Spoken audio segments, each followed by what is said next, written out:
Good afternoon, Mets fans, and welcome to a Tuesday edition of Driving with Mr. Met. I am Mr. Met. A little late today for our recap of last night's kickoff of the Subway Series, but better late than never. Last night was a very typical 2017 Mets game, with one exception, and it was that Rafael Montero actually pitched well. I was as surprised as anybody else. But he pitched very well. Unfortunately, the offense wasn't able to back him up, but if nothing else, Montero hopefully can build off of the success he saw through 6 innings of work last night. So 6 strong innings for Montero, and I know it just seems weird to say that, but, prior to this past start, last night's start, the start before, I was very critical of him taking steps backwards, and this was an absolute step forward for Montero, at least as far as his approach to the game was.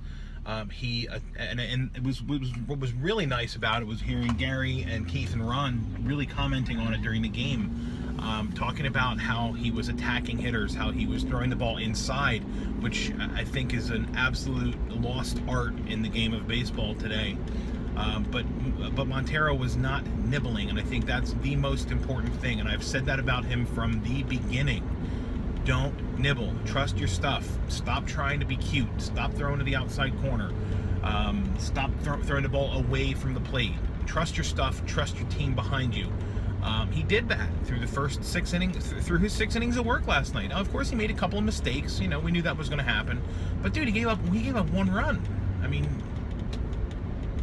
or sorry, 2 runs. But still, 2 runs in 6 innings. If we had said before the game, hey, we're going to get 6 innings out of Montero and he's only going to give up 2 in Yankee Stadium, come on.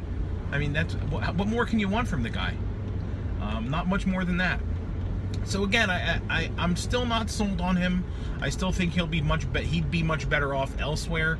But it was nice to see him take that step forward. Now, the most important thing for him is going to be what happens in his next start. Is he going to regress like he did in his previous start, or will he use this as a building block and move forward? Time will tell. But again, I just do really feel as though he would be much better served for his career if he were pitching someplace other than New York. I think he'd be much better off in a smaller market where he could quietly be a number 3 or number 4 starter on a mediocre team, a 500 team. Speaking of pitching inside, I want to bring this up, and I mentioned it a little bit ago. In baseball, pitching inside is such a lost art, and I can't remember who wrote it to me on Twitter last night, but it was so funny because we were commenting on, again, the reactions from a lot of Yankee batters, and I think it was Brett Gardner who was kind of giving the evil eye out to the mound at Montero when he threw the ball inside, and it's like, dude, cut it out. This is baseball. You do not own the plate, and there's a reason why in the last year and a half or 2 years, the home run numbers are just off the charts. It's because batters are able to just get so comfortable in the box anymore. They're not scared to get brushed off. They can cover the outside part of the plate better than they've ever been able to cover it before. And of course, there were always guys who were like, I don't care if I get hit. This is my plate. I'm going to stand where I want to stand. But the majority of players, they don't feel that way. Okay, there's just a guy stopping in the middle of the road. That's always good. Okay, anyway, he does have New York plates on, so I don't know. Maybe he's a Mets fan. But anyway, throwing inside is part of the game, and it needs to be part of the game that comes back and makes a triumphant return. Because short of raising the mound again, I don't see anything changing as far as these guys taking these swings as comfortably as they're able to take them. Excuse me. On the offensive side of the ball last night, excuse me again. Oh boy, sorry. Curtis Granderson was back in his old haunts, doing what Curtis Granderson does, hitting home runs. And again, they pointed out the fact that since May, or since the end of May, Curtis Granderson has been one of the top 20 or so, players in terms of OPS in baseball. I think he's number 18. I mean, we thought this guy was done, and he's proven otherwise.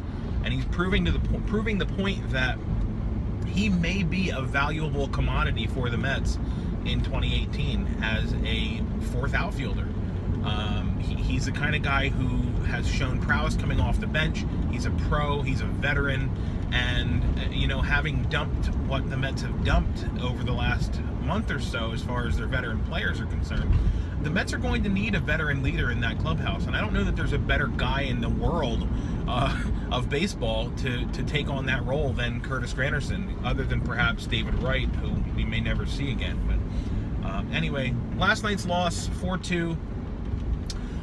Mr. Pointer, Hansel Robles, is the GOAT. But, honestly, the GOAT has to go to Terry Collins. I don't know why he decided to leave Hansel in the game for 2 innings.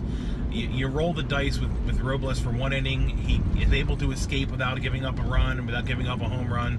Count your blessings and move on and bring somebody else in. It didn't happen. Of course, Robles gave up the go-ahead run, a home run. And then of course, the next move that Terry makes also results in a home run. So, whatever. It is what it is. Mets lose 4-2. It was a competitive game. It was kind of a fun game. The atmosphere was awesome in Yankee Stadium. But we'll see what it's like tonight. Because tonight the Mets send Jacob deGrom to the mound. And the Mets face Sonny Gray tonight. So it'll be a test for the Mets. As it will be for deGrom. Jake has a tough lineup to deal with tonight. So we'll see how he does. We'll also see how he does coming off of that line drive that hit him in the arm in Philly. So that's going to wrap it up for today. I appreciate your watching the video, as always. You can follow me on Twitter at Mr_Met, where we're posting our trivia question. Today's trivia question was, who hit the first home run as a Mets player in franchise history? So who hit the first Mets home run, which batter? If you think you know the answer, hit me up on Twitter at Mr_Met. The answer to yesterday's question is actually Mike Piazza. I was wrong with a couple of my early responses. I thought it was Carlos Beltran who won 3 straight Silver Sluggers, but I was wrong. Oh well. So hit me up on Twitter if you think you know the answer to today's trivia question at Mr_Met. And as always, let's go Mets.